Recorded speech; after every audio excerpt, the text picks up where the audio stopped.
Hoje, na entrevista do jornal SH News, nós estamos entrevistando o ex-diretor e professor Lídio Dani, o qual ficou 27 anos no comando do Colégio Estadual do Campo Santos Dumont. Primeiramente, boa tarde, diretor. Boa tarde. Bom, na entrevista de hoje nós gostaríamos de saber qual foram suas experiências com esses 27 anos de caminhada. As experiências foram muitas, tanto na parte pedagógica quanto na parte física nas escolas e na parte também humana. A caminhada, seja qual for o setor, sempre é muito árdua e a gente sempre fez com a melhor intenção possível de fazer a coisa acontecer em prol do aprendizado do aluno. O trabalho realizado entre a equipe pedagógica, professores e pais é o forte da nossa gestão. Para que a gente tivesse alcançado sempre o objetivo maior, que é o aprendizado do aluno. O aluno tem que ser o foco número 1. A escola tem que caminhar em direção àquilo que o aluno precisa aprender. E não é só no currículo, mas aprender principalmente os bons hábitos de vida, os valores que hoje estão sendo desprezados, mas é preciso focar. O ser humano com valores familiares, valores escolares, valores que dão sentido à vida, os conteúdos vêm por acréscimo. É preciso focar muito nisso. E dar limites. A família, a escola que não souber dar limite aos seus filhos, aos seus alunos, não geramos bons profissionais, não geramos bons seres humanos. A gente vê que, ultimamente, a área da educação está bem desvalorizada pelos governantes nos últimos anos. Como educador, o que você faria para mudar essa atual situação? É muito difícil. Os órgãos que poderiam dar todo o suporte de mudança, os não fazem. E aí sempre julgam que a sociedade precisa fazer. A sociedade precisa acompanhar, precisa fazer a parte dela. Mas o principal são os órgãos federais, estaduais e municipais, que deixam muito a desejar.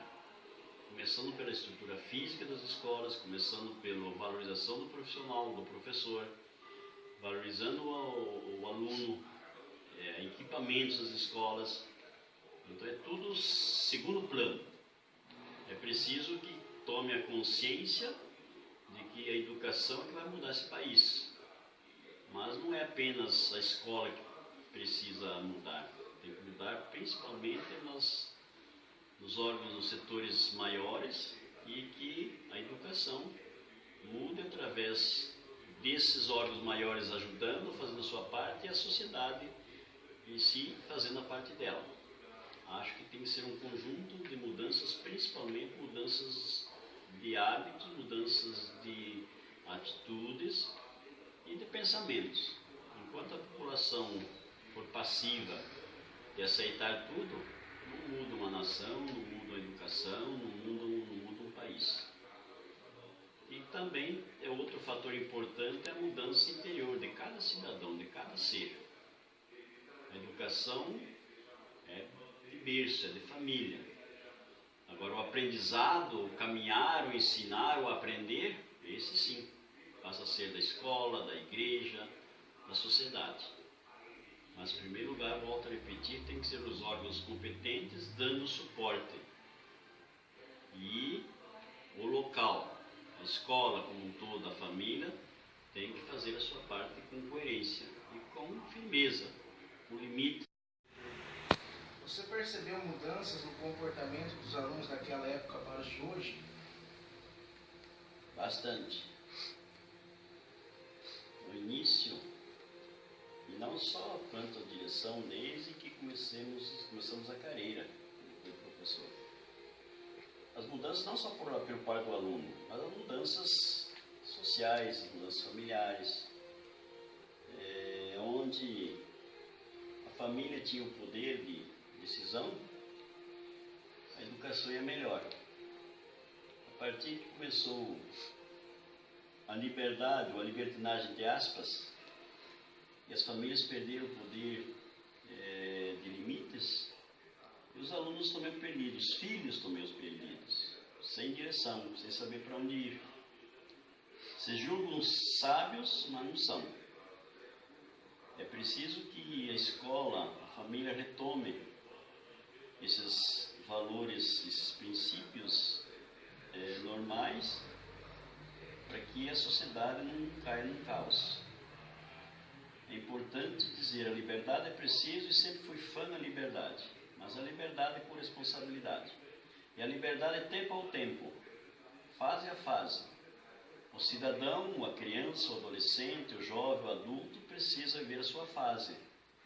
Não devemos criança de 8 anos em uma fase de 14, ou de 14 ver de 20. E é o que está acontecendo esses inversos. E isso está prejudicando no crescimento intelectual e emocional das crianças. E isso atrapalha no desenvolvimento como um todo. É preciso retomar isso. De que forma? Não sei.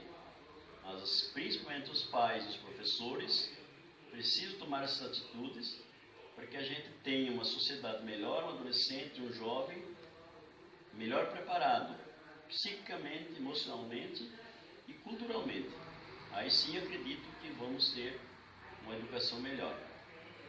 Enquanto tínhamos família, professores, tinham o poder de ensinar dessa forma, a educação era mais firme, mais coesa, os alunos respeitavam mais, mesmo com as brincadeiras.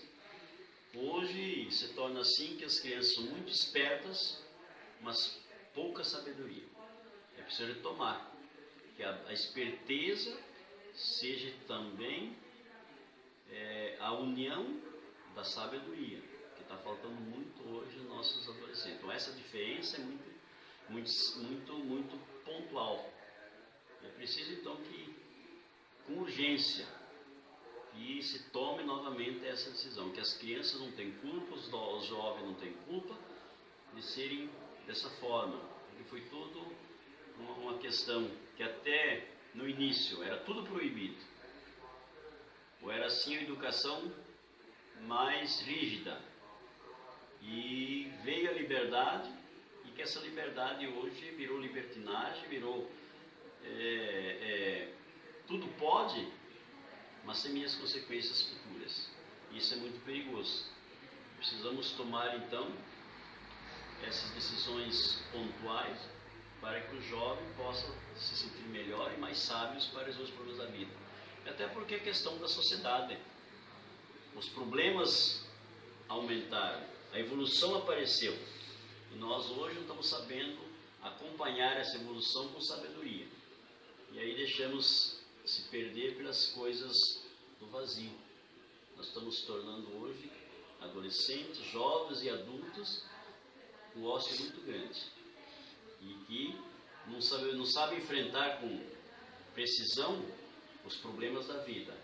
Aí daí vem o estresse, vem aí os problemas que não sabem resolver, o suicídio, as separações, o distanciamento entre pais e filhos, entre irmãos, e cria-se um problema muito sério, individual primeiro e depois social.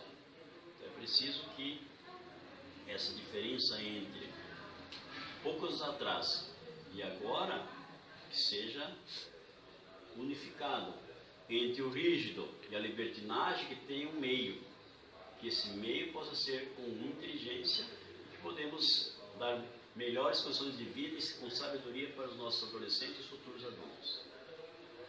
Você apoia a greve dos professores no Paraná? Se sim, por quê? Eu sou muito pé no chão. Greve por greve, parar por parar, eu sempre discordei e continuo discordando. Agora, quando foi uma reivindicação justa para o bem comum, para o bem da escola, para o bem dos alunos, para o bem dos professores, eu sempre fui a favor. O que eu não concordo é parar por parar. O parar ficar em casa, deixando os alunos em casa, e não trabalhar no sentido de reivindicações para a classe, para os alunos, para a comunidade. É preciso que a greve é um direito e deve acontecer no momento certo, mas com objetivo, com seriedade. Senão, não tem, é um desgaste para os professores, é um desgaste para a sociedade e que não leva a lugar nenhum. Porque o governo ainda se aproveita dessa fragilidade, das vezes, da classe para ganhar ibope na sociedade.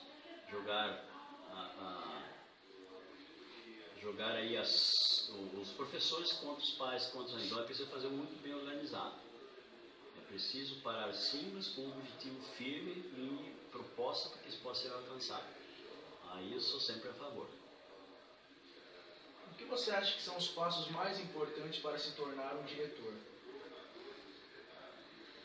Trabalho. Nós sempre devemos esperar aquilo que a gente plantou, colher o que plantou. Então precisamos sempre estar preparados e preparando o terreno, não apenas por querer ser diretor, mas precisamos mostrar serviço, que a comunidade enxergue o serviço, que a comunidade enxergue a evolução, e a partir daí ter o mérito de ser um diretor por esse motivo, não por motivo de status, motivos de querer ser uma autoridade na escola por apenas querer, mas sim por um mérito, e esse mérito tem que ser conquistado ao longo do tempo. É o que eu sempre fiz e sempre me dediquei dessa forma, e ser firme naquilo que almeja, que quer, seus objetivos claros, para que possam mostrar para o aluno que está aí, não porque quer, mas sim porque quer ver a coisa andar e a coisa melhor.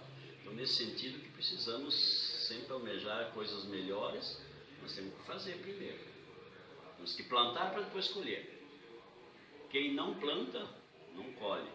É por isso que às vezes muita gente se frustra e não chega lá porque às vezes não preparou o terreno antes. E se preparar o terreno não é apenas com palavras, mas é com ação.